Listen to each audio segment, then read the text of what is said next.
Now, we will be studying the relationship between total product TP and marginal product MP.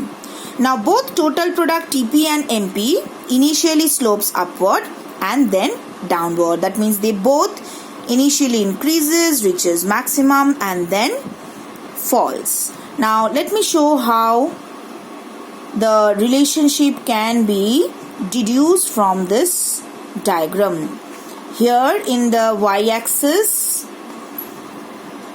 and x-axis, in the y-axis we measure TP, MP, and in the x-axis of course we will be measuring here units of labor. Now, how does the TP curve look? It is like this, a sort of inverted S. Yes? Now, how will the MP curve look?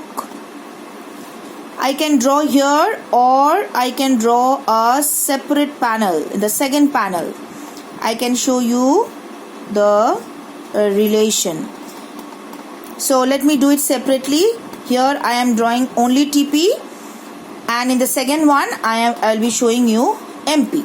So, this is the TP curve and the MP curve will be shown in the second panel. Now, this point, you see up till here the slope was different and then beyond this point the slope of the TP curve changes. So, at this point, say M, the slope changes and so this is called the point of inflection. Point of inflection. So, up till here, till point M, total product increases at an increasing rate. Beyond this point, total product increases at a decreasing rate. Here, at this point, say point K, total product is maximum and thereafter total product falls. Now, what is the relationship with MP?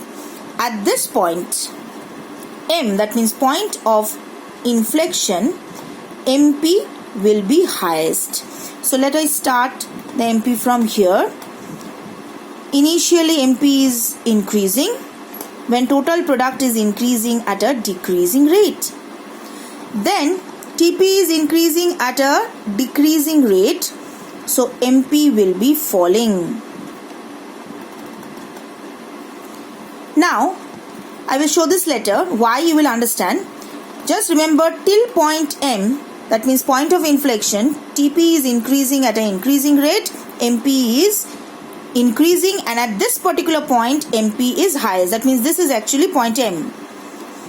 Yes, so at the point of inflection, marginal productivity will be highest or maximum. When TP goes beyond point of inflection, marginal product falls. Then when TP is maximum here, actually what is MP? MP is the slope of the TP curve. Why? Because what is actually MP? MP is equal to delta TP by delta L. Change in total product by change in labor. So this MP is actually the slope of the TP curve. So when TP is maximum, slope is 0. This is a mathematical concept. When the curve is maximum means slope is 0. So you see, I drop a perpendicular from here and I extend it here. So the MP curve must pass through here. Why? Because you see at this point K, MP must be 0.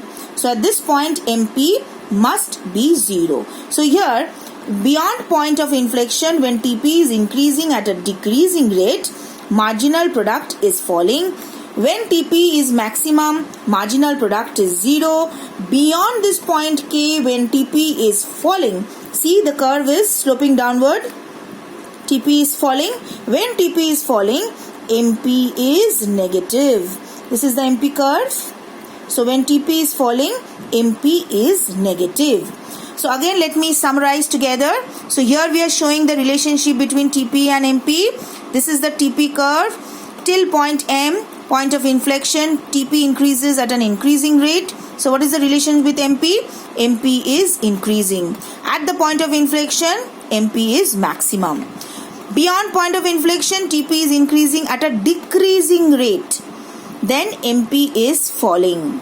At the point where TP is maximum, MP is 0. When TP falls, MP becomes negative. So this is the relationship between the TP curve and the MP curve.